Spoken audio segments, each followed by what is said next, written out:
Hi guys, good morning. Welcome to the November 11th 2020 హిందూలోని Hindu tutorial. ఈ వీడియోలోకి వెళ్ళిపోయే ముందు ఈ వీడియోని మీరు చివరి వరకు చూడండి. నచ్చితే లైక్ చేయండి, షేర్ చేయండి. మీరు ఏదైనా చెప్పాలి అనుకుంటే కింద కామెంట్ రూపంలో తెలియజేయండి. ఇంకా సబ్స్క్రైబ్ అవ్వని వాళ్ళు ఎవరు ఉంటే సబ్స్క్రైబ్ అవ్వండి.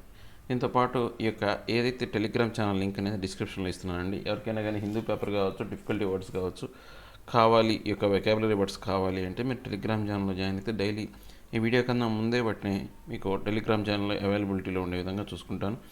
ఓకే, ఇక ఫస్ట్ ఆర్టికల్ వచ్చేసి ఈ యొక్క రోడ్ బంప్స్. అంటే ఈ యొక్క రోడ్ బంప్స్ అంటే ఏంటంటే ఎగుడు దిగుళ్ళు అనమాట. రోడ్ అనేది మనకు ఏంటి కుదుపులుగా ఉంటే కనుక దాన్ని బంప్స్ అంటాం మనం. సో అంటే ఇప్పుడు రోడ్ అనేది కూడా కుదుపులతో ఉంది అంటే అంటే ప్రశాంతమైనటువంటి రోడ్ అనేది లేదు, అంటే మనకు కష్టసాధ్యమైనది లేకపోతే ఇబ్బందులతో కూడుకున్నది అని చెప్పేటప్పుడు ఎగ్జాంపుల్గా మనం ఇలాంటి వర్డ్స్ అనేవి మనం వాడుతూ ఉంటాం అనమాట. The finance commission some road map is critical amid a stand of between centre and states. మనకు ఫైనాన్స్ కమిషన్ అనేది ఉంది. సో ఇది ఇప్పటి వరకు మనకు 14 ఫైనాన్స్ కమిషన్స్ అనేవి కంప్లీట్ అయిపోయినాయి. ఇప్పుడు 15th ఫైనాన్స్ కమిషన్ అనేది అంటే రిపోర్ట్ ఇస్తారన్నమాట. అంటే రాబోయే కాలంలో ఈ యొక్క బడ్జెట్ అనేది ఎలా ఉండాలి, కేటాయింపులు అనేవి ఎలా జరగాలి అనేది వాళ్ళు ఒక పూర్తి అనలైజ్ చేసి కేంద్ర రాష్ట్ర ప్రభుత్వాల మధ్య ఈ యొక్క డివిజన్ కావచ్చు, ట్యాక్స్ సంబంధించి కావచ్చు, లేకపోతే వీటన్నిటి గురించి వాళ్ళు అనలైజ్ చేస్తారనమాట. అలాంటి ఇప్పుడు 14 వరకు కంప్లీట్ అయినాయి అనమాట. ఇప్పుడు 15th అనేది ఇప్పుడు రాబోయే కాలంలో దీన్ని రిలీజ్ చేయబోతున్నమాట. దాంట్లో ఉన్నటువంటి అంశాలు అనేవి పబ్లిక్ చేయబోతున్నారు. సో దాంట్లో చెప్పినటువంటి ప్రస్తావించినటువంటి అంశాల గురించి ఇప్పుడు ఈ ఆర్టికల్ అనమాట. సో ఫైనాన్స్ కమిషన్ అనేది ఏం చెప్పిందంటే ఒక రోడ్ మ్యాప్ అనేది ఇచ్చిందనమాట. ఇది ఈ యొక్క ఎలాంటి రోడ్ మ్యాప్ అంటే ఇప్పుడు ఈ యొక్క కేంద్ర రాష్ట్ర ప్రభుత్వాల మధ్య ఏంటంటే ఈ యొక్క స్టాండ్ ఆఫ్ అనమాట. అంటే ఈ యొక్క వివాదాస్పదమైనటువంటి అంశాలు అనమాట. గొడవ మనం ఆల్రెడీ చూసాం. ఏదైతే ఈ యొక్క నిధుల కేటాయింపులు, ముఖ్యంగా ఈ యొక్క ఏదైతే సెస్ కేటాయింపులు కావచ్చు, లేకపోతే ఈ యొక్క జిఎస్టీ సెస్ ఏదైతే ఉందో ఆ సెస్ కేటాయింపుల్లో ఇద్దరి మధ్య సందిగ్ధ పరిస్థితులు అనేవి ఏర్పడ్డాయి అనమాట, గొడవలు అనేవి ఏర్పడ్డాయి అనమాట. అలాంటి సిచ్యువేషన్లో ఈ యొక్క రోడ్ మ్యాప్ అనేదాన్ని ఒకదాన్ని ఈ యొక్క ఫైనాన్స్ కమిషన్ అనేది రిలీజ్ చేసిందనమాట. On Monday the 15th finance commission submitted its report with recommendations on the formula for sharing the divisible pools of tax revenue between the centre and the states for the next 5 years to the president. అంటే ఇప్పుడు ఏంటి ఈ యొక్క Monday ఏం చేశారంటే ఈ యొక్క 15th finance commission అనేది ఒక రిపోర్ట్ని సబ్మిట్ చేసిందనమాట. దాంట్లో రికమెండేషన్స్ అనమాట, ఫార్ములా అనమాట. ఏంటి ఈ యొక్క ట్యాక్స్లు అనేవి ఎలా విడగొట్టుకోవాలా, ఈ రెవెన్యూ అనేది కేంద్ర రాష్ట్ర ప్రభుత్వాల మధ్య అంటే మన భారతదేశానికి వచ్చే ఆదాయాన్ని కేంద్ర రాష్ట్ర ప్రభుత్వాలకి ఎలా పంచాలి రాబోయే 5 సంవత్సరాల్లో అని చెప్పేసి ఈ యొక్క ప్రెసిడెంట్కి ఒక రిపోర్ట్ అనేది ఇచ్చారనమాట. The panel's are proposed fiscal roadmap up to 2025-26 will only come into the public domain once it is tabled in parliament, if not in the winter session, at least before the union budget for 2021-22 is presented. అంటే ఇప్పుడు ఈ యొక్క అంశం అనేది ఈ యొక్క ప్యానల్కి సంబంధించినటువంటి ఏదైతే ఈ యొక్క ఫైనాన్స్ కమిషన్ సంబంధించినటువంటి అంశం అనేది ఎప్పటి వరకు ఇచ్చారంటే 2025 నుంచి 26 మధ్య కాలాన్ని వరకు కూడా ఈ యొక్క రోడ్ మ్యాప్ అనేది ఇవ్వడం జరిగిందనమాట. సో ఈ యొక్క పబ్లిక్ డొమైన్లోకి ఈ యొక్క అంశం అంతా కూడా ప్రజలందరికీ ఈ యొక్క ఫైనాన్స్ కమిషన్ ఎలా ఉండబోతుందని తెలియాలి అంటే ఎప్పుడంటే పార్లమెంట్ టేబుల్ మీద ఎప్పుడైతే ఈ బిల్లు ప్రవేశపెట్టబడుతుందో ఆ తర్వాత ప్రజల్లోకి అందరికీ కూడా తెలిసిపోతుంది, అంతా కూడా ఇది ఓపెన్ అవుతుంది అనమాట. ఇది ఎలా పెట్టాలో ఎప్పుడైనా సరే మినిమం ఎట్లా అంటే ఈ యొక్క ఫైనాన్స్ కమిషన్ సంబంధించి ఈ యొక్క వింటర్ సెషన్లో పెట్టాలన్నమాట మా జనరల్గా అయితే. ఇప్పుడు వింటర్ సెషన్లో పెట్టలేని పరిస్థితి కోవిడ్-19 కారణంగా రకరకాల కారణంగా పెట్టలేకపోతున్నాం అనమాట. కనీసం ఈ యొక్క యూనియన్ బడ్జెట్ 2021-22 ఏదైతే ఉందో దాన్ని ప్రజెంట్ చేసే ముందైనా సరే, కనీసం దానికి ముందైనా కానీ ఈ యొక్క ఏదైతే ఫైనాన్స్ కమిషన్ సంబంధించినటువంటి ఈ యొక్క 15th ఫైనాన్స్ కమిషన్ అనే దాన్ని ప్రజల ముందుకు తీసుకురావాలన్నమాట. And action taken report would reveal the government's acceptance of rejection of the penal's prescriptions. అంటే ఇప్పుడు ఏదైతే ఈ యొక్క రిపోర్టుకు సంబంధించి గవర్నమెంట్ అనేది యాక్సెప్టెన్సా, రిజెక్షనా, అంటే దీన్ని ఒప్పుకుంటుందా లేదా ఒప్పుకోదా, ఈ యొక్క ఏదైతే ఈ యొక్క ప్యానల్ అనేది ఈ యొక్క ప్రిస్క్రిప్షన్ అనమాట. కొన్ని ప్రిస్క్రిప్షన్ అంటే ఏంటంటే కొన్ని అంశాలు కలిగినటువంటి సమాహారం అనమాట. కొన్ని అంశాలు ఏవైతే డాక్టర్ ప్రిస్క్రిప్షన్ అంటే ఏంటి, దాంట్లో మందుల లిస్ట్ అనేది ఉంటుంది. ఇప్పుడు ఇక్కడ ఫైనాన్స్ ప్రిస్క్రిప్షన్ కాబట్టి దీంట్లో ఏంటంటే ఒక లిస్ట్ ఆఫ్ ఐటమ్స్ అనేవి ఒకే జాతికి చెందినటువంటి లిస్ట్ ఆఫ్ ఐటమ్స్ మనం ప్రిస్క్రిప్షన్స్ అంటాం అనమాట. సో ఈ యొక్క ఎకానమీకి సంబంధించినటువంటి అన్ని అంశాలు ఏవైతే ఉన్నాయో, లావాదేవీలకు సంబంధించినటువంటి అన్ని అంశాలు ఒక పేపర్లో పెట్టారు కాబట్టి దీన్ని ప్రిస్క్రిప్షన్ అనమాట. దీన్ని రిజెక్ట్ చేస్తున్నారా ఒప్పుకుంటున్నారా ఈ ప్యానల్ ప్రపోజ్ చేసిన దాని గురించి కూడా ఈ యొక్క రిపోర్ట్ కావచ్చు, రివ్యూల్ అనేది గవర్నమెంట్ అనేది దానికి సంబంధించినటువంటి దాని యొక్క అభిప్రాయాన్ని తెలియపరచాలన్నమాట. When the 14th finance commission recommended a sharp increase in their take home cut from 32% to 42% of the divisible pool of revenue and the center accepted it states an obvious case to be upbeat.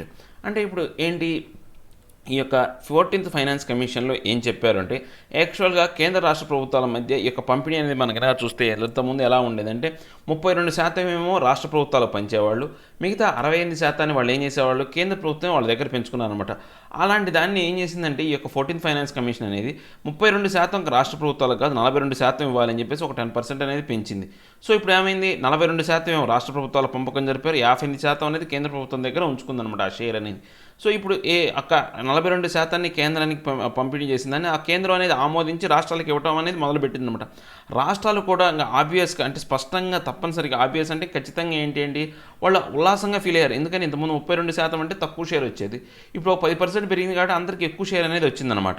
However their actual shares of total taxes mopped up have turned out to be far lower as the center deployed more cesses and surges to garner additional revenue in the recent years. అంటే ఇప్పుడు ఏవైతే యాక్చువల్గా మనం నిజంగా చెప్పాలంటే ఈ share అనేది మనం తీసుకుంటే ఈ యొక్క టోటల్ ట్యాక్స్ సంబంధించినటువంటి మాపుడు అంటే ఏంటంటే మనకు ఇంట్లో తుడుచుకునే బండలు కూడా ఉంటారు చూసారా, కర్రతో ఉంటుంది చూసారా, దాన్ని మాపుడు అనమాట. అంటే మాపుడు మొత్తం తుడిచిపెట్టే యొక్క అంశం ఏంటంటే ఇప్పుడు వీళ్ళు సెస్ కింద మనకు రాష్ట్ర ప్రభుత్వాలకు పంపిణీ చేస్తున్నారో ఆ పంపిణీ చేసే అంశం కన్నా అంటే పంపిణీ చేసే మొత్తం కన్నా కానీ వీళ్ళు సర్ఛార్జీల రూపంలో సెస్సుల రూపంలో వసూలు చేసి ఈ యొక్క గార్నర్ అంటే భాండాగారంలో అడిషనల్ రెవెన్యూ అనేది రీసెంట్ ఇయర్లో వచ్చిన యొక్క అమౌంట్ అనేది వీళ్ళు రాష్ట్ర ప్రభుత్వాలకు అందించే అమౌంట్ కన్నా చాలా ఎక్కువ, లేకపోతే రాష్ట్ర ప్రభుత్వాలు తీసుకునే అమౌంట్ అనేది చాలా తక్కువ. ఇక కేంద్రం దగ్గర ఉన్న భాండాగారంలో ఉన్న అమౌంట్తో పోల్చుకుంటే వీళ్ళు రాష్ట్ర ప్రభుత్వాలకు ఇచ్చేది చాలా తక్కువ అనమాట. There are fresh reasons for the state to be anxious about the Commission's revenue sharing recommendations, not in the least because of their recent standoff with the center on how their GST compensation dues will be paid this year. అంటే ఇప్పుడు fresh reason మనం ప్రకారం చెప్పాలి అంటే కొన్ని కారణాలు అనేవి చెప్పొచ్చు అనమాట. రాష్ట్రాలు అనేవి ఎందుకు ఇంత ఆతృత పడుతున్నాయి ఈ యొక్క కమిషన్కి సంబంధించినటువంటి రివ్యూస్ కావచ్చు, లేకపోతే వాళ్ళు ఇచ్చే రికమెండేషన్ సంబంధించి వీళ్ళు చాలా ఆతృతగా ఉన్నారనమాట. ఎందుకని ఇప్పుడు రీసెంట్గా మనం చూస్తే కనుక ఈ యొక్క కేంద్ర రాష్ట్ర ప్రభుత్వాలకు స్టాండ్ ఆఫ్ అనేది జరిగిందనమాట సెంటర్కి. ఏది జిఎస్టీ కాంపన్సేషన్ సెస్ కింద డ్యూ అనేది ఇంకా ఇంతవరకు ఈ చెల్లింపులు అనేవి ఆ డ్యూస్ అనేవి ఇంకా ఆ చెల్లింపులు అనేవి ఇంకా బకాయిలుగానే ఉన్నాయన్నమాట ఈ సంవత్సరానికి సంబంధించి. While 22 states have now come on board with a solution conjured up by the center, there are still loose ends as more dues pile up over the next 2 years. అంటే ఇప్పుడు ఈ యొక్క 22 రాష్ట్రాలు ఏవైతే ఉన్నాయో పూర్తిగా అంటే ఈ యొక్క దీనికోసం సొల్యూషన్ కోసం అంటే ఈ యొక్క ట్యాక్స్ సంబంధించిన ఆదాయం ఏదైతే ఉందో దాన్ని పంపిణీ చేయడానికి సంబంధించి ఈ యొక్క కేంద్ర ప్రభుత్వంతో చాలా వరకు ఏంటంటే వీళ్ళు ఈ యొక్క సొల్యూషన్ కోసం వాళ్ళతో ఎక్కువ చర్చలు జరుపుతున్నారనమాట. దీంట్లో ఇంకా ఏంటంటే చాలా వరకు అవకతవక లూజ్ ఎండ్స్ అనేవి ఉన్నాయన్నమాట, ఇంకా పూర్తిగా అంశాలు అనేవి కొన్ని ఉన్నాయన్నమాట. సో ఈ యొక్క లెక్క అనేది డ్యూస్ అనేది మనం ఇక పైలప్ అనమాట. అంటే పూర్తిగా ఈ లెక్క అనేది పెరిగిపోయి ఈ యొక్క లెక్క మొత్తం తెలుసుకోవాలంటే మొత్తం ఇంకో 2 సంవత్సరాలు పట్టే అవకాశం ఉందన్నమాట. Second, the centre had tasked the commission with accessing a few unusual ideas, including the creation of a non-lapsable funds for defense and security spending and incentivizing states for performance on reforms considering desirably by the center, such as adoption of direct benefits transfer. అంటే ఇప్పుడు రెండో అంశం ఏంటంటే ఈ యొక్క కేంద్ర ప్రభుత్వం అనేది ఈ కమిషన్కి కొన్ని ఆదేశాలను కూడా జారీ చేసిందనమాట. అంటే కొన్ని ఆ ఒప్పందాల ప్రకారం ఏంటంటే ఈ యొక్క అన్యూజువల్ ఐడియాస్ అనమాట, కొన్ని అన్యూజువల్ ఐడియాస్ అనేవి కూడా ఇచ్చిందనమాట. దాంట్లో ఏంటి అంటే ముఖ్యంగా ఈ యొక్క నాన్ ల్యాప్సబుల్ ఫండ్ అంటే తరిగిపోని నిధి ఏదైతే ఉందో దానికి సంబంధించి డిఫెన్స్కి కావచ్చు, సెక్యూరిటీకి సంబంధించినటువంటి స్పెండింగ్స్ కూడా పెంచే విధంగా, అంటే డిఫెన్స్ అంటే ఏంటి రక్షణ రంగానికి, తర్వాత ఈ యొక్క భద్రతా రంగానికి సంబంధించినటువంటి స్పెండింగ్స్ పెంచే విధంగా ఈ కమిషన్లే దీని మీద సంబంధించినటువంటి రికమెండేషన్స్ కూడా చేయమందనమాట. దాంతోపాటు రాష్ట్ర ప్రభుత్వాలకు సంబంధించినటువంటి పర్ఫార్మెన్స్కి ప్రోత్సాహకాలు కలిగించే విధంగా కొన్ని అంశాలు అనేవి కేంద్ర ప్రభుత్వం అనేది చేర్చమందనమాట. దాంతోపాటు కొన్ని అంశాలు రాష్ట్ర ప్రభుత్వాల్లో కూడా తమ విధి విధానాల్లో కొన్ని మార్పులు అనేవి తీసుకురావాలన్నమాట. ఆ యొక్క బెనిఫిట్స్ అనేవి ఆ యొక్క మార్పులు అనేవి ఎలా ఉండాలంటే ఈ యొక్క కేంద్ర ప్రభుత్వం యొక్క ఏదైతే ఉందో దాని యొక్క ఉపయోగాలకు అనుగుణంగా డిజైరబుల్స్ అంటే దాని కోరికలకు అనుగుణంగా ఉండే విధంగా వాళ్ళ యొక్క మార్పులు చేర్పులు తీసుకురావాలన్నమాట. దీనివల్ల ఏమవుతుందంటే డైరెక్ట్ బెనిఫిట్ ట్రాన్స్ఫర్ అనేది ఈ యొక్క విధానం అనేది తీసుకొస్తారు. అప్పుడు ఏమవుతుంది అంటే కేంద్ర రాష్ట్ర ప్రభుత్వాల మధ్య ఈ యొక్క సయోధ్య కుదరటం కోసం రాష్ట్ర ప్రభుత్వాలు ఏం చేయాలా, కేంద్రానికి అనుకూలంగా ఉండే కొన్ని విధి విధానాలు తీసుకురావాలా. దానివల్ల ఏమవుతుందంటే కేంద్ర ప్రభుత్వం డైరెక్ట్గా వాళ్ళకి డబ్బులు ట్రాన్స్ఫర్ చేయడం కావచ్చు, అడాప్షన్ అలాంటి విధానాలకి తీసుకొచ్చే అవకాశం ఉండదన్నమాట. అంటే ఇప్పుడు ఈ యొక్క కేంద్ర ప్రభుత్వం ఆ కమిషన్కి ఏ అంశాలు రికమెండ్ చేసిందంటే ఈ యొక్క అన్యూజువల్ ఐడియాస్ అనమాట. ఎప్పుడు ఎవరు ఒప్పుకొని కొన్ని ఐడియాస్ అనమాట. ఏంటి ఇప్పుడు రక్షణ రంగానికి కావచ్చు, లేకపోతే భద్రతా రంగానికి సంబంధించిన అంశాలు అనేవి ఈ యొక్క అంశం అనేది చూడదు. ఎవరు చూడరు, ఈ కమిషన్ అనేది ఫైనాన్స్ కమిషన్ అనేది చూడదు. కానీ ఈ బాధ్యతను కూడా ఈ ఫైనాన్స్ కమిషన్ చేతిలోనే పెట్టారు. తర్వాత కేంద్ర రాష్ట్ర ప్రభుత్వాలకు ఏదైతే సయోధ్య కుదిరే కొన్ని ఉంటాయి, అంటే కేంద్రానికి అనుకూలంగా ఉండే చట్టాలు అనేవి రాష్ట్ర ప్రభుత్వాలన్నీ కొన్నిసార్లు తీసుకురావాలన్నమాట. దానివల్ల ఏమవుతాయి, రాష్ట్ర ప్రభుత్వాలు నష్టపోతాయని తీసుకురావు. అవి కూడా ఆ బాధ్యతను కూడా ఎవరి మీద పెట్టారు, ఈ యొక్క కమిషన్ మీదే పెట్టారనమాట.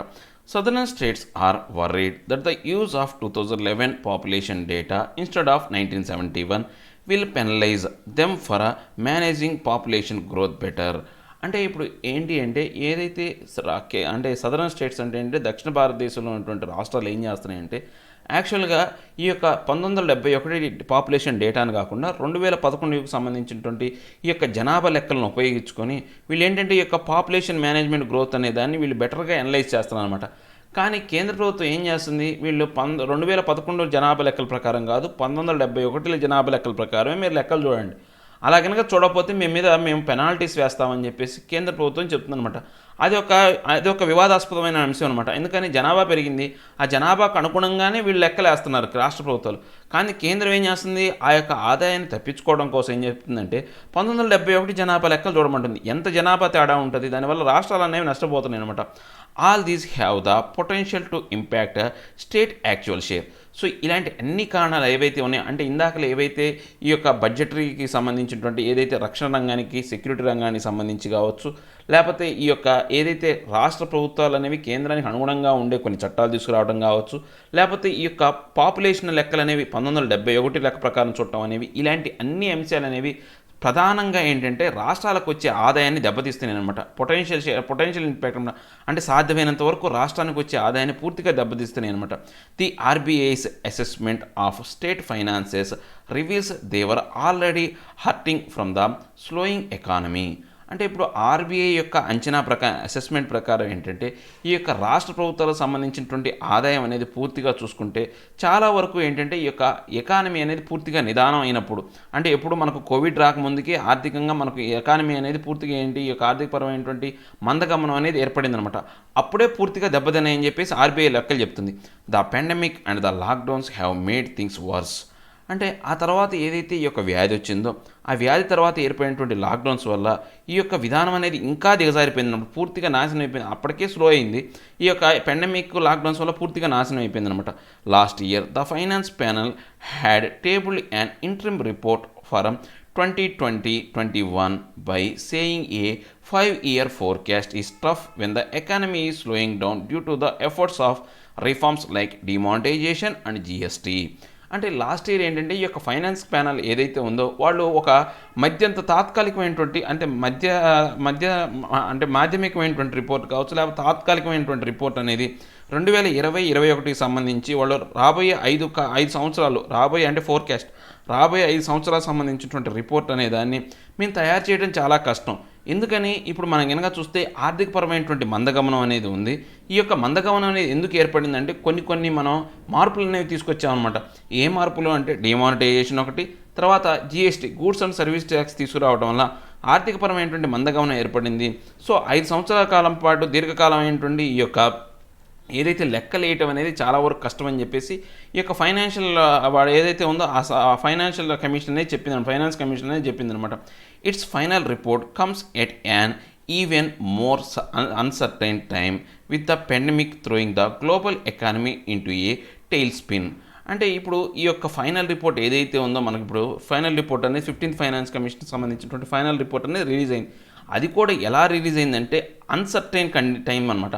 అంటే అనిశ్చితి, అంటే ఏది స్థిరత్వం లేకుండా అనిశ్చితి కలిగినటువంటి ఈ యొక్క సమయంలో అస్థిరత్వం, అంటే అన్సర్టైన్ అంటే అస్థిరత్వం లేదా అనిశ్చితి అనమాట. అలాంటి సమయంలో ఈ యొక్క ఫైనల్ రిపోర్ట్ అనేది వచ్చిందనమాట. ఈ యొక్క ఫైనల్ రిపోర్ట్ వచ్చిన టైం ఎలా ఉందంటే అస్థిరత్వంతో కలిగి ఉంది. దేనివల్ల ఏర్పడింది ఈ పెండమిక్ అనేది? గ్లోబల్గా అంటే ఈ యొక్క ప్రపంచవ్యాప్తంగా ఎకానమీని టైల్ స్పిన్ అనమాట, అతలాకుతలం చేస్తే. టైల్ స్పిన్ అంటే అతలాకుతలం చేయడం, మందగమనం చేయడం, లేకపోతే నాశనం చేసే పరిస్థితుల్లో ఉన్నప్పుడు ఈ యొక్క రిపోర్ట్ అనేది రిలీజ్ అయిందనమాట. That the panel has dedicated a volume entirely to states analysing the development needs of each is heartening. అంటే ఇప్పుడు ఈ యొక్క ప్యానల్ ఏదైతే ఉందో ఈ యొక్క వాల్యూమ్లో రాష్ట్ర ప్రభుత్వాలకు కేటాయించినటువంటి అంశాలు కావచ్చు, వీళ్ళు ఎనాలిసిస్ చేసి డెవలప్ చేసినటువంటి కొన్ని అవసరాలు, నీడ్స్ ఏవైతే ఉన్నాయో ప్రతిదీ కూడా చాలా వరకు కూడా హృదయపూర్వకంగాను, లేకపోతే ఈ యొక్క రాష్ట్రాలకు అనుకూలంగా ఉండే విధంగా హృదయపూర్వకంగా ఉన్నాయన్నమాట. The centre can allay states fears further by tabling the report soon so that any anxieties can be dedicated and laid to rest, and states can also plan upcoming budget with a less uncertainty.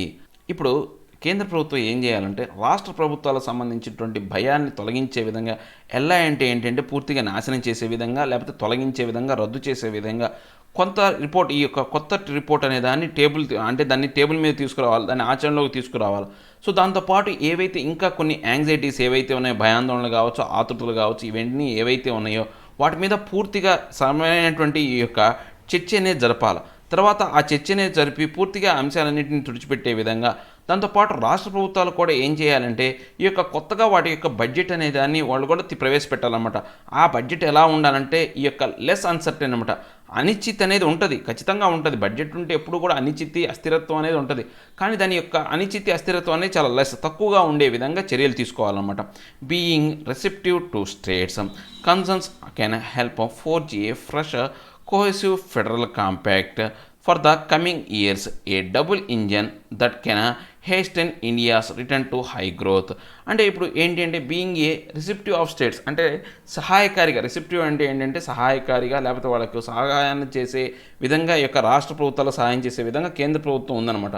దాంతోపాటు వాళ్ళ యొక్క concerns ఏవైతే ఉన్నాయో ఆందోళనని పూర్తిగా ఏంటంటే forge అనమాట. అంటే వాటిని ఏంటి ఈ యొక్క పక్కా పడేసే విధానం. ఫోర్జ్ అంటే వాటిని రూపుమాపే, ఫోర్జ్ చేయడం అంటే ఒక తప్పుడు విధానం చేయడం అంట. అంటే ఆ యొక్క ఆందోళన తప్పుడు విధానం పట్టించడం అంటే పూర్తిగా ఆ యొక్క సమస్యలు తొలగించి, తర్వాత కొత్తగా వాళ్ళకి ఏంటంటే ఫెడరల్ కాంపాక్ట్ అనేది ఈ యొక్క సమాఖ్య వ్యవస్థకు సంబంధించినటువంటి రాబోయే కాలంలో ఏంటంటే వాళ్ళకి సరైనటువంటి సహాయకారిగా ఉండాలన్నమాట. కోసివ్ అంటే సహాయకారిగా ఉండాలి. దాంతోపాటు ఈ యొక్క ఏదైతే విధానాలని బాగా డబుల్ ఇంజిన్ అనమాట. అంటే ఒక రైలుకి ఒక ఇంజిన్ కాక 2 ఇంజిన్లతో కనుక వెళ్తే ఎంత వేగంగా, అంటే హేస్టన్ అంటే త్వరితపరిచి వీళ్ళకి ఇండియాకి ఎక్కువగా గ్రోత్లో ఎక్కువ ఆదాయం వచ్చే విధంగా, రిటర్న్ టు హై గ్రోత్, ఎక్కువగా ఆదాయం వచ్చే విధంగా యొక్క కేంద్ర ప్రభుత్వం అనేది చర్యలు తీసుకోవాలి అని చెప్తున్నాను అనమాట. ఏం లేదంటే 15th ఫైనాన్స్ కమిషన్ అనేది రిలీజ్ అయింది. ఆ 15th ఫైనాన్స్ కమిషన్ అనేది ఎక్కువగా రాష్ట్రాలకు అనుకూలించే విధంగా ఉంది. ఎందుకని ఆల్రెడీ ఈ యొక్క ఆర్థికపరమైనటువంటి మందగమనంతో రాష్ట్రాలు తిరోగమన స్థితిలో ఉన్నాయి ఆర్థికంగా అని చెప్పేసి ఆల్రెడీ ఆర్బీఐ చెప్పింది. ఆ యొక్క పరిస్థితుల్ని ఈ యొక్క కోవిడ్-19 పెండమిక్ కావచ్చు, లాక్డౌన్స్ కావచ్చు ఇంకా దిగజార్చినాయి అనమాట. సో ఇలాంటి సమయంలో కేంద్ర ప్రభుత్వం అనేది రాష్ట్ర ప్రభుత్వాలకు సహాయకారిగా ఉంటూ ఈ యొక్క రాష్ట్ర ప్రభుత్వాలకు సంబంధించి ఈ యొక్క ఏదైతే అభివృద్ధిని కాంక్షిస్తూ, దాంతోపాటు దేశ ప్రయోజనాలు పొందుతూ ఒకసారిగా గ్రోత్ అనేది సాధించాలి, ఏదైతే హై గ్రోత్ అనేది సాధించాలి అని చెప్తున్నాను అనమాట. Next dose of optimism. Dose of optimism అంటే ఏంటి అంటే ఆశాభావ దృక్పథాన్ని మనం ఆప్టిమిజం అంటాం అనమాట. ఇప్పుడు ఆశాభావ దృక్పథం మనకు అవసరం ఏంటంటే ఆ డోస్ అనేది అవసరం అనమాట. ఆ డోసేజ్ అనేది మనకు కావాలా, ఏదైతే ఆశాభావం అనేది ఉండాలి అని చెప్తున్నాను అనమాట. India must improves it's cold chain infrastructure to avail benefits of new vaccines. అంటే ఇప్పుడు భారతదేశం ఏం చేయాలంటే కోల్డ్ చైన్ ఇన్ఫ్రాస్ట్రక్చర్ అనమాట. అంటే ఈ యొక్క శీతల గిడ్డంగులు ఏవైతే ఉన్నాయో అలాంటి మౌలిక సదుపాయాలను మన భారతదేశం ఇంప్రూవ్ చేసుకోవాలి. అంటే దాన్ని బాగా అభివృద్ధి చేసుకోవాలి. దేనికోసం అభివృద్ధి చేసుకోవాలా? ఏవైతే వ్యాక్సిన్ ద్వారా మనం పొందే లబ్ధి, బెనిఫిట్స్ ఏవైతే ఉన్నాయో వాటిని పొందాలి. వాటిని పొందాలి అంటే మన యొక్క శీతల గిడ్డంగులకు సంబంధించినటువంటి మౌలిక సదుపాయాలను పెంచుకోవాలి. ఎందుకంటే రాబోయే కాలంలో వ్యాక్సిన్ అనేది వస్తుంది. ఆ వ్యాక్సిన్ని మనం దాచిపెట్టుకోవడానికి సరైనటువంటి శీతల గిడ్డంగులు అనేవి మన భారతదేశం లేవు. వాటిని అభివృద్ధి చెందిస్తున్నప్పుడు మాత్రమే వ్యాక్సిన్ వచ్చినప్పటికీ కూడా మనకు ఉపయోగకరంగా ఉంటుంది. లేదు వాటిని అభివృద్ధి చేసుకోలేదు అనుకోండి, ఇన్ఫ్రాస్ట్రక్చర్ లేదనుకోండి, వ్యాక్సిన్ అనేది వచ్చినా కానీ ఉపయోగం లేకుండా వ్యాక్సిన్ అనేది పనికి రాకుండా పోద్ది అనమాట. దానికి సంబంధించినటువంటి క్లైమేటిక్ కండిషన్స్ లేకపోతే ఆ వ్యాక్సిన్ అనేది పూర్తిగా ఆ యొక్క వ్యాక్సిన్ ఏదైతే ఉపయోగం లేకుండా పోతుంది అని చెప్తున్నాను అనమాట. Multinational drug company fissure has announced promising results from its ongoing phase 3 trial of a potential COVID-19 vaccine. ఇప్పుడు మల్టీనేషనల్ డ్రగ్ కంపెనీ అనేది ఏదైతే ఉందో ఫిజర్ అనే కంపెనీ ఏం చేసిందంటే ఒక అనౌన్స్మెంట్ అనేది ఇచ్చిందనమాట. వీళ్ళు అంటే ఫేజ్ 3 ట్రయల్స్లో ఉన్నారనమాట.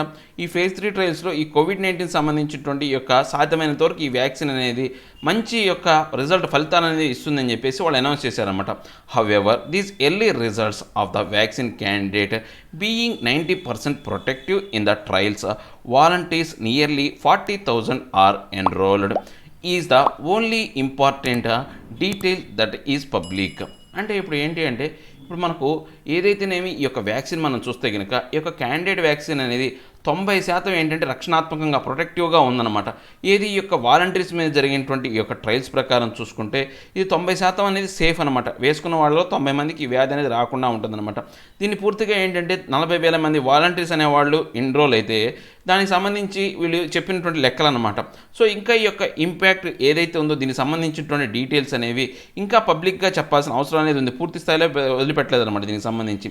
Fissure which is using a vaccine candidate by German firm Biotech had disclosed in September that for a vaccine to be judged 60% effective, 164 volunteers would have to contact COVID-19. అంటే ఇప్పుడు ఏదైతే ఈ యొక్క fissure అనే company అనేది ఈ యొక్క vaccine candidate company అనేది జర్మన్ దేశానికి సంబంధించినటువంటి ఈ యొక్క బయోఎన్టెక్ సంబంధించినటువంటి ఈ యొక్క కంపెనీ అనమాట. ఈ యొక్క కంపెనీ అనేది ఈ యొక్క సెప్టెంబర్లో ఏం చేసిందంటే ఈ వ్యాక్సిన్ సంబంధించినటువంటి అంశాన్ని వీళ్ళు ఏం చేశారంటే 60% ఎఫెక్టివ్ అని చెప్పేసి దీని మీద ఒక తీర్మానం అనేది చేశారు, తీర్పు అనేది ఇచ్చారు. దీని యొక్క అంటే ఎఫిషియన్సీని బట్టి తీర్పు ఇచ్చారనమాట. ఎవరైతే ఈ యొక్క వ్యాక్సిన్ వేసుకున్న వాళ్ళలో ఒక 124 మంది వాలంటీర్స్ మాత్రమే ఈ యొక్క COVID-19 అనేది వచ్చిందనమాట. మిగతా వాళ్ళందరికీ రాలేదనమాట. This includes both the vaccine and placebo groups. అంటే ఇప్పుడు ఏదైతే ఈ యొక్క అంశానికి సంబంధించి ఏదైతే ఉందో ఈ యొక్క వ్యాక్సిన్ సంబంధించినటువంటి మనకు చూస్తే కనుక both vaccine and placebo group అంటే ఏంటంటే ప్లాసిబో అంటే ఏంటంటే ప్రభావం లేని ఈ యొక్క మందులు ఏవైతే ఉంటాయో వాటిని ప్లాసిబో అంటారనమాట. సో ఈ యొక్క గ్రూప్లో మనం చూసుకుంటే కనుక దీంట్లో ఈ యొక్క అంశంలో ఈ యొక్క వ్యాక్సిన్ సంబంధించి ఈ యొక్క ఏదైతే ఈ యొక్క ప్రభావం లేని మందుకు సంబంధించిన గ్రూపులు కూడా ఉన్నాయన్నమాట. The claim of 90% is based on a sample of 94 volunteers but it is not know how many belonged to either group. అంటే ఇప్పుడు ఏంటి అంటే ఈ యొక్క వ్యాక్సిన్ అనేది 90% అనేది ఎఫెక్టివ్గా ప్రభావవంతంగా ఉందని చెప్పారు చూసారా. ఆ యొక్క 90% రిజల్ట్స్ అనేవి ఎంతమంది మీద వీళ్ళు ప్రయోగం చేస్తే తెలిసింది అంటే 94% మంది వాలంటీర్స్ మీద వీళ్ళు ప్రయోగం చేసినప్పుడు తెలిసిందనమాట. సో ఇప్పుడు ఈ 94 మంది వాలంటీర్లో ఈ యొక్క వ్యాక్సిన్ సంబంధించిన వాళ్ళు లేకపోతే ఈ ప్లాసిబో గ్రూప్స్కి ఏ గ్రూప్కి చెందిన వాళ్ళు మనకు తెలియదు అనమాట. అంటే ఈ యొక్క లెక్కలు అనేవి అంత కరెక్ట్గా లేవన్నమాట. It is also unclear if those who were eventually infected manifested mild or moderate severity of disease. అంటే ఇప్పుడు మనకు ఇంకా స్పష్టత అనేది లేదన్నమాట. అంటే ఇది ఈ యొక్క సంభావ్యత అంటే ఈవెన్చువల్లీ అంటే సంభావ్యత ఎంతవరకు ఈ యొక్క ఇన్ఫెక్షన్ అనేది ఎఫెక్ట్ అవుతుంది, తర్వాత ఈ యొక్క ఇన్ఫెక్షన్ వల్ల తక్కువ మైల్డ్ సిమ్టమ్సా లేకపోతే మోడరేట్గా ఉండే అంటే ఒక ప్రభావంతో కొంతవరకు ఉండే విధంగా సివియరిటీ ఉండే విధంగా డిసీజ్ వస్తుంది అనే దాని మీద ఇంతవరకు కూడా సరైనటువంటి ఈ యొక్క స్పష్టత అనేది లేదన్నమాట. Through the result according to fissure were announced by an expert independent committee, they have not yet been announced by the standard procedure of a peer reviewed journal. అంటే ఇప్పుడు ఈ యొక్క రిజల్ట్కి సంబంధించి ఈ ఫిజర్ రిజల్ట్కి సంబంధించి ఎవరు అనౌన్స్ చేశారు అంటే ఆ యొక్క కంపెనీకి సంబంధించినటువంటి ఈ యొక్క ఎక్స్పర్ట్ ఇండిపెండెంట్ కమిటీ అనేది ఈ యొక్క ఎక్స్పర్ట్కి సంబంధించినటువంటి ఏదైతే స్వతంత్రమైనటువంటి ఒక కమిటీ అనేది దీని మీద ఈ యొక్క రిజల్ట్ సంబంధించినటువంటి అంశాన్ని ధృవీకరించిందే తప్పితే ఏదైతే ఈ యొక్క స్టాండర్డ్ ప్రొసీజర్ సంబంధించినటువంటి ఇంకా పీర్ అనమాట అంటే చాలా అంటే ఏదైతే మూలాల్లో కూడా వెళ్ళి రివ్యూ చేసి జర్నల్స్ ఏవైతే ఉన్నాయో వాళ్ళు మాత్రం దీనికి సంబంధించినటువంటి రీసెర్చ్ కావచ్చు లేకపోతే దీనికి సంబంధించినటువంటి ఏవి జరపలేదు, దానికి సంబంధించినటువంటి రిపోర్ట్స్ కూడా ఏమి ఇవ్వలేదన్నమాట. In short there is still time to be reliably sure that the result actually held up in a wider population. అంటే ఇప్పుడు మనకు చాలా తక్కువ కాలంలోనే మనకు తక్కువ టైంలోనే మనకు కొంత టైం ఉందన్నమాట.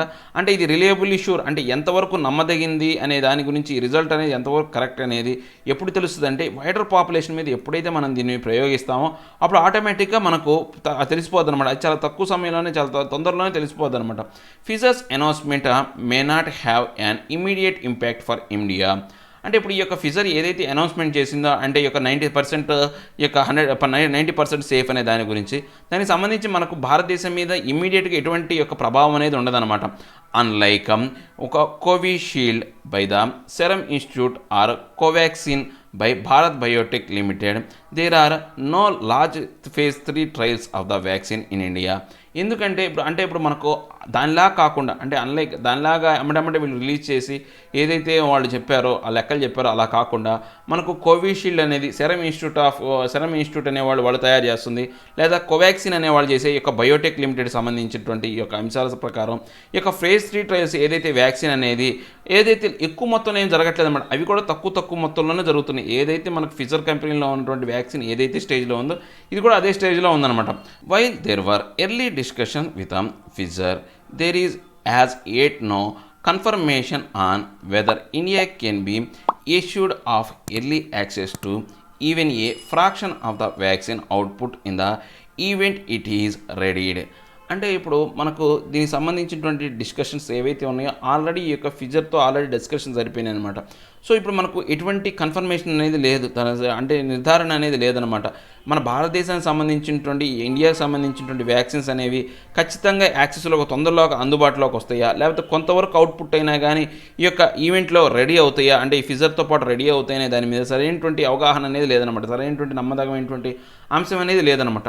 The vaccine candidate is based on an mRNA technology which excludes the use of an infectious particles such as portion of the virus and uses a piece of RNA that is then made into an antigen by the body's of own machinery. అంటే ఇప్పుడు మనం కనుక చూస్తే ఈ యొక్క vaccine అనేది candidate vaccine అనేది ఎలా అంటే ఎంఆర్ఎన్ఏ టెక్నాలజీని ఉపయోగించి చేస్తారనమాట. ఈ యొక్క ఎంఆర్ఎన్ఏ అనేది పూర్తిగా ఏంటంటే ఈ యొక్క ఇన్ఫెక్షన్ సంబంధించినటువంటి పార్టికల్స్ ఏవైతే ఉన్నాయో పూర్తిగా వాటి మీద దాడి చేస్తారనమాట. వాటిని ఎస్క్రూస్ అంటే ఏంటంటే వాటి మీద అటాక్ చేసి వాటిని దాడి చేసి చంపేస్తూ ఉండదన్నమాట. అలాంటి యొక్క పోర్షన్ వైరస్ అనేది మనం కనుక చూస్తే వీటిని ఈ యొక్క ఆర్ఎన్ఏ అనేది తయారు చేయడం అంటే ఈ యొక్క యాంటీజెన్ అది ఏమవుతుందంటే ఈ యొక్క ఆర్ఎన్ఏ మీద దాడి చేసే ఈ యొక్క వ్యాక్సిన్ అనేది ఎలా ఉంటుందంటే మన బాడీలో యాంటీజెన్ లాగా పనిచేస్తుందన్నమాట. ఈ యొక్క యాంటీజెన్ అంటే ఏంటి అంటే ఎప్పుడూ కూడా ఈ యొక్క మిషనరీ అనేది మనమే సొంతంగా తయారు చేసుకోవాలి. అంటే మన రోగ నిరోధక శక్తినే మనం యాంటీజెన్స్ అంటాం అన్నమాట. మన బాడీలో ఏదైతే రోగ నిరోధక శక్తి బాగా వచ్చిందనుకోండి అవి ఏంటి బాడీలో ఉన్నటువంటి యాంటీజెన్స్ లాగా ఫామ్ అవుతాయి. ఆ యాంటీజెన్స్ అంటే ఏంటి మనకు ఇమ్యూనిటీ పవర్ అనమాట. అది ఎవరికి వాళ్ళు సొంతంగా తయారు చేసుకునే యొక్క ఇమ్యూనిటీ అనమాట. This reduces the arts of untoward reactions.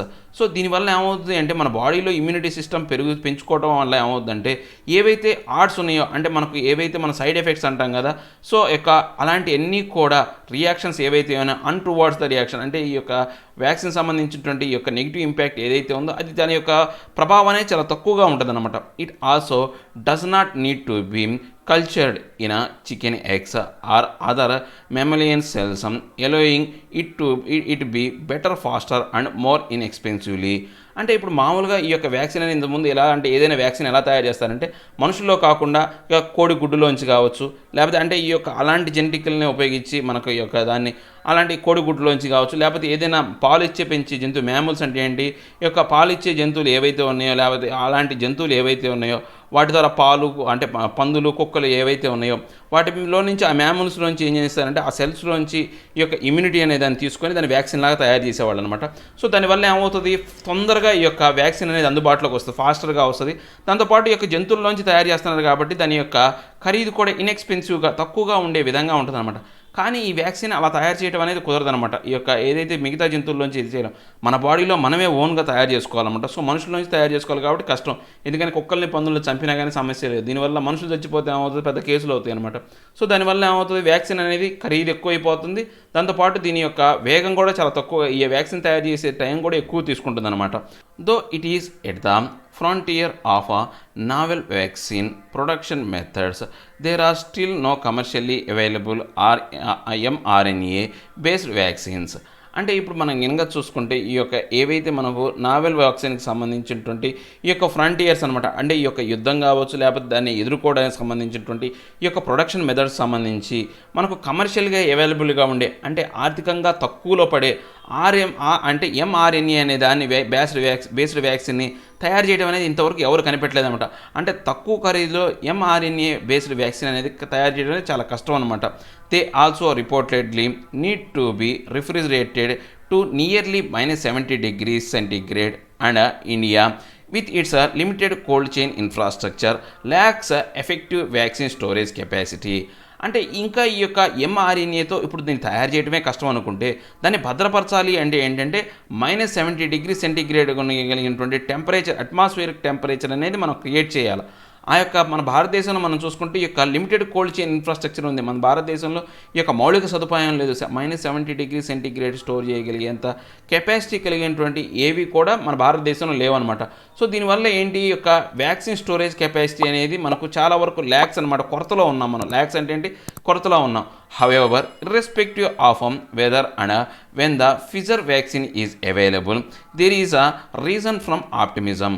అంటే ఇప్పుడు మనకు ఏదేమైనప్పటికీ కూడా ఈ యొక్క ఫిజర్ వ్యాక్సిన్ అనేది మనకు అవైలబుల్గా ఉన్నప్పటికీ లేనప్పటికీ కూడా మన యొక్క mRNA వ్యాక్సిన్ మాత్రం మనకు ఉంది అనే ఆశాభావ దృక్పథం ఉంది. సరే, ఇప్పుడు కోల్డ్ స్టోరేజ్ అనేది లేకపోయినప్పటికీ కూడా మన భారతదేశం అనేది mRNAకి సంబంధించినటువంటి వ్యాక్సిన్ అందుబాటులో ఉంది.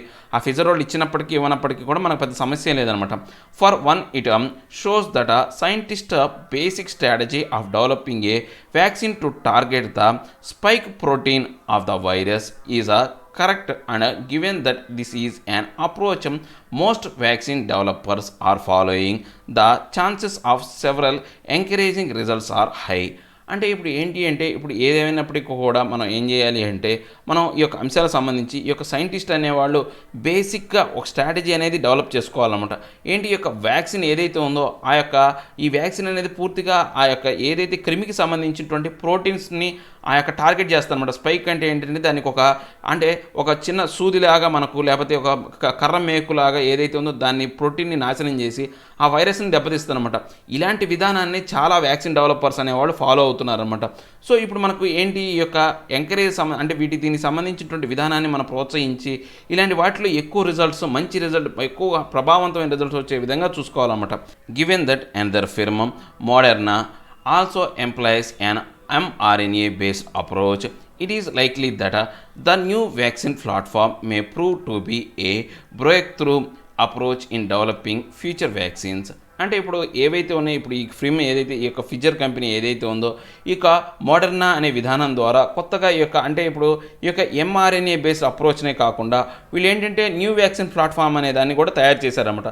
సో దీంట్లో ఏంటంటే కొత్తగా వచ్చినటువంటి ఒక విప్లవాత్మకమైనటువంటి మార్పు అనమాట. ఏది, ఈ యొక్క ఫ్యూచర్ వ్యాక్సిన్ తయారు చేసి డెవలప్ చేసే దాంట్లో ఈ యొక్క ఏదైతే బ్రేక్ త్రూ అప్రోచ్ అనమాట ఇది. India must keep a close watch on such platform technology and develop expertise. అంటే భారతదేశం కూడా ఇలాంటి టెక్నాలజీకి సంబంధించి ఒక ప్లాట్ఫామ్ని ఏంటంటే జాగ్రత్తగా అబ్జర్వ్ చేస్తూ ఉండాలి, దాన్ని జాగ్రత్తగా గమనిస్తూ ఉండాలి. దాంతోపాటు వీళ్ళు అలాంటి వాటిని కూడా డెవలప్ చేసి దాంట్లో బాగా ఎక్స్పర్టైజ్ ఇంకా బాగా తయారు చేయాలి, వాటిని ఇంకా ప్రభావవంతంగా తయారు చేసే విధంగా మన భారతదేశం కూడా అడుగులు వేయాలన్నమాట. It must also not lose an opportunity to improve its cold chain infrastructure which currently is developed only for rudimentary vaccines. అంటే ఇప్పుడు ఏంటి అంటే ఇప్పుడు మనం ఆ యొక్క ఏదైతే కొత్తగా తయారు చేసినటువంటి ప్లాట్ఫామ్స్ ఏవైతే ఉన్నాయో వాటి ద్వారా మనం వ్యాక్సిన్ తయారు చేయడం ఓకే, అంతేగాని దాని ద్వారా తయారు చేస్తున్నామని మన యొక్క కోల్డ్ చైన్ ఇన్ఫ్రాస్ట్రక్చర్ ఏదైతే ఉందో దాన్ని పక్కన పడేయాల్సిన పని లేదు. సో అలాంటి విధానాన్ని మనం అడాప్ట్ చేసుకోవాలా, దాంతోపాటు ఈ యొక్క కోల్డ్ చైన్ విధానాన్ని కూడా మనం డెవలప్ చేసుకోవాలన్నమాట. అంతేగాని మనం అలాంటి ఆపర్చునిటీ ఏదైతే ఉందో, ఇప్పుడు అవకాశం వచ్చింది మన కోల్డ్ చైన్స్ ఏవైతే ఉన్నాయో, అంటే మనకు ఈ యొక్క శీతల గిడ్డంగులు ఏవైతే ఉన్నాయో వాటిని ఏర్పాటు చేసుకోవాల్సినటువంటి అవకాశం అనేది వచ్చిందనమాట. అలాంటి అవకాశాన్ని పక్కన పడేయకూడదు, లూజ్ చేసుకోకూడదు అనమాట. దాన్ని డెవలప్ చేయాలా, దీన్ని డెవలప్ చేయాలా. సో ఎందుకని ఈ యొక్క రుమిడెంటరీ వ్యాక్సిన్స్ అనమాట, అంటే ఎక్కువగా ప్రభావితం కలిగినటువంటి ఎక్కువగా ఏంటంటే సహాయకారిగానో లేకపోతే ఇలాంటి తీవ్రమైనటువంటి వ్యాధుల్ని తగ్గించే యొక్క వ్యాక్సిన్స్ ఏవైతే ఉన్నాయో వాటిని దాచిపెట్టడానికి ఇలాంటి శీతల గిడ్డంగులు అనేవి ఉపయోగపడతాయి. కాబట్టి ఈ విధానాన్ని కూడా అవలంబించాలి అని చెప్తున్నాను అనమాట. ఏం లేదండి, మన భారతదేశంలో ఈ యొక్క శీతల గిడ్డంగులు అనేవి చాలా తక్కువగా ఉన్నాయన్నమాట వ్యాక్సిన్ స్టోర్ చేసుకోవడానికి. ఇప్పుడు మన భారతదేశంలో జరుగుతున్నటువంటి రీసెర్చ్ ప్రకారం ఏంటంటే ఈ యొక్క భారత్ బయోటెక్ కోవాక్సిన్ అనేదాన్ని, తర్వాత సెరం ఏదైతే ఉందో వాళ్ళు ఈ యొక్క వ్యాక్సిన్ తయారు చేసేది mRNA ద్వారా, అంటే దాని ద్వారా ఈ యొక్క వ్యాక్సిన్ అనేది తయారు చేస్తున్నారన్నమాట. కానీ ఆ mRNAని మనం స్టోర్ చేయాలంటే -70 degrees Centigrade టెంపరేచర్ ఉండాలి. కానీ ఇప్పుడు ప్రపంచంలో కొత్తగా ఫిజర్ అనే కంపెనీ అనేది కొత్త వ్యాక్సిన్ అనేది తయారు చేస్తుంది అనమాట. వాళ్ళు కొత్త టెక్నాలజీ అనేది వాడారు. ఆ ఆ టెక్నాలజీతో చూస్తే కనుక ఈ యొక్క శీతల గిడ్డంగులు కానీ అంత టెంపరేచర్లో అంటే తక్కువ టెంపరేచర్తో పని లేదనమాట. సో అలాంటి విధానాన్ని మన భారతదేశం అవలంబించాలి. అంటే అలా టెక్నాలజీ కూడా మనం తెలుసుకొని మనం కూడా అలాంటి పనితీరు కలిగినటువంటి వ్యాక్సిన్ అనేవి తయారు చేయాలి. దాంతోపాటు మన యొక్క ఇన్ఫ్రాస్ట్రక్చర్ ఏదైతే ఉందో ఈ యొక్క శీతల గిడ్డంగులకు సంబంధించినటువంటి మౌలిక సదుపాయాలు కూడా ఏర్పాటు చేసుకోవాలి. అలా చేసుకుంటే రాబోయే కాలంలో ఇలాంటి వైరస్లు ఏవైనా ఉంటే మనం ప్రభావవంతంగా ఎదుర్కోవడానికి ఉపయోగపడతాయి అని చెప్తున్నాను అనమాట. సో ఇవండి ఈరోజు నా హిందూలోని 2 ఆర్టికల్ ఎక్స్ప్లెనేషన్. నా ఎక్స్ప్లెనేషన్ మీకు నచ్చినట్లయితే లైక్ చేయండి, షేర్ చేయండి. మీరు ఏదైనా చెప్పాలి అనుకుంటే కింద కామెంట్ రూపంలో తెలియజేయండి. ఇంకా సబ్స్క్రైబ్ అవ్వడం ఎవరైనా ఉంటే సబ్స్క్రైబ్ అవ్వండి. Thank you very much.